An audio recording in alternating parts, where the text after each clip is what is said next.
उत्तर प्रदेश में एक जिला पड़ता है उन्नाव। उन्नाव की रहने वाली एक लड़की जिसका नाम होता है श्रेष्ठा ठाकुर, जिसके पिता का नाम एसबी सिंह भदौरिया होता है और एसबी सिंह भदौरिया जो होते हैं एक बिजनेसमैन होते हैं। इस लड़की के दो बड़े भाई होते हैं और ये लड़की क्या करती है, कानपुर के कॉलेज में अपनी पढ़ाई लिखाई कंप्लीट कर रही होती है। उसी समय इस लड़की के साथ दो हादसे होते हैं। उन हादसों में क्या होता है कि कुछ मन चले इस लड़की श्रेष्ठा ठाकुर के साथ छेड़छाड़ करते हैं। श्रेष्ठा ठाकुर के द्वारा उसकी शिकायत थाने में की जाती है और थाने में शिकायत के बाद पुलिस के द्वारा उन पर कार्यवाही भी की जाती है, लेकिन वो कार्यवाही लड़की के मन मुताबिक नहीं होती है, जिसके बाद वह लड़की जो होती है अपने मन में ये ठान लेती है कि उसे भी एक पुलिस ऑफिसर बनना है और पुलिस ऑफिसर बनने के बाद में लोगों को न्याय दिलाना है।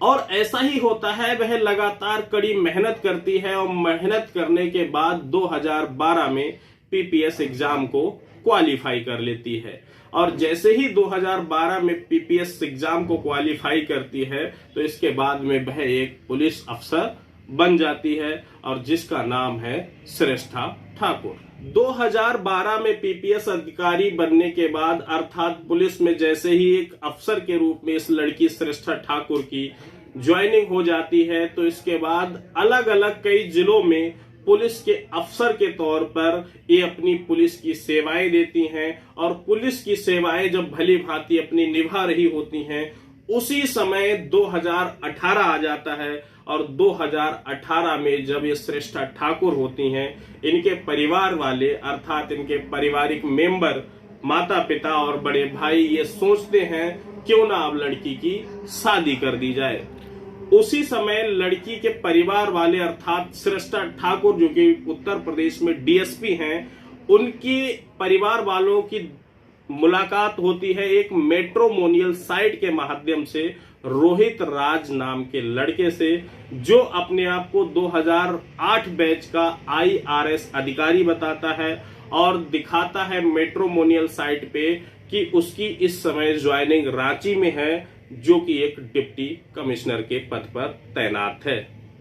श्रेष्ठा ठाकुर के परिवार को लगता है कि डीएसपी श्रेष्ठा ठाकुर और आईआरएस अधिकारी रोहित राज दोनों ही उत्तर प्रदेश सरकार में अधिकारी हैं और दोनों की शादी 2018 में पटना में धूमधाम के साथ करा दी जाती है। इसके बाद हंसी खुशी से श्रेष्ठा ठाकुर जो डीएसपी होती हैं, वो अपने पति रोहित राज के साथ अपना वैवाहिक जीवन व्यतीत करने लगती हैं। लेकिन जैसे ही वैवाहिक जीवन के कुछ दिन गुजरते हैं तो श्रेष्ठा ठाकुर के सामने रोहित राज की असलियत खुलकर सामने आने लगती है और उनको ये पता चल जाता है कि ये रोहित राज कोई आरएस अधिकारी या कमिश्नर नहीं है, बल्कि रोहित राज से मिलते जुलते अधिकारी 2008 में रांची में पोस्टेड थे, जिनके नाम का रोहित राज आईआरएस फर्जी अधिकारी बनके फायदा उठाता है और श्रेष्ठा ठाकुर अर्थात जो डीएसपी होती हैं उनके साथ शादी कर लेता है। लेकिन इसके बावजूद भी डीएसपी श्रेष्ठा ठाकुर अपने वैवाहिक जीवन को बचाने का भरपूर प्रयास करती हैं, क्योंकि श्रेष्ठा ठाकुर शादी के बाद एक बच्चे को जन्म देती हैं और वह कभी नहीं चाहती हैं कि उनका वैवाहिक जीवन अब किसी प्रकार खराब हो जिससे बच्चे के ऊपर इसके दुष्ट प्रभाव देखने को मिले। अभी कुछ सफलता नहीं है, लेकिन आगे आगे क्या होता है कि डीएसपी श्रेष्ठा ठाकुर के नाम पर जो उनके पति रोहित राज होते हैं, वह लोगों से अवैध रूप से उगाही करना शुरू कर देते हैं। और जब अवैध रूप से उगाही करता है, इसके बाद जब उस श्रेष्ठा ठाकुर जो डीएसपी होती हैं उनको इस बात की जानकारी होती है तो वह इसका विरोध करती हैं। जब वह इसका विरोध करती हैं तब उनके साथ घर पर मारपीट की जाती है और उनके बच्चे को भी जान से मारने की धमकी दी जाती है। इन सब बातों से श्रेष्ठा ठाकुर जो डीएसपी होती हैं वो मानसिक रूप से बहुत ज्यादा परेशान हो जाती हैं और अपने वैवाहिक जीवन को 2 साल के बाद अर्थात 2020 में तोड़ देती हैं, अपने पति के साथ तलाक ले लेती हैं। क्योंकि इस तलाक का मुख्य कारण होता है कि डीएसपी के नाम पे कहीं न कहीं भ्रष्टाचार को अंजाम दे रहे होते हैं उनके पति रोहित राज। और श्रेष्ठा ठाकुर खुद बताती हैं कि उनके 2 एटीएम जो रोहित राज ने ले लिए हैं और बैंक अकाउंट में उनका मोबाइल नंबर और मेल आईडी भी चेंज करा दी जाती है। इसके बाद श्रेष्ठा ठाकुर बताती हैं कि उनके खाते से लगभग 15 लाख रुपए की हेराफेरी भी की गई थी। इन्हीं सब कारणों को देखते हुए और पुलिस प्रशासन में अपनी छवि को बरकरार रखने के लिए श्रेष्ठा ठाकुर जो होती हैं वो रोहित राज से तलाक लेती हैं।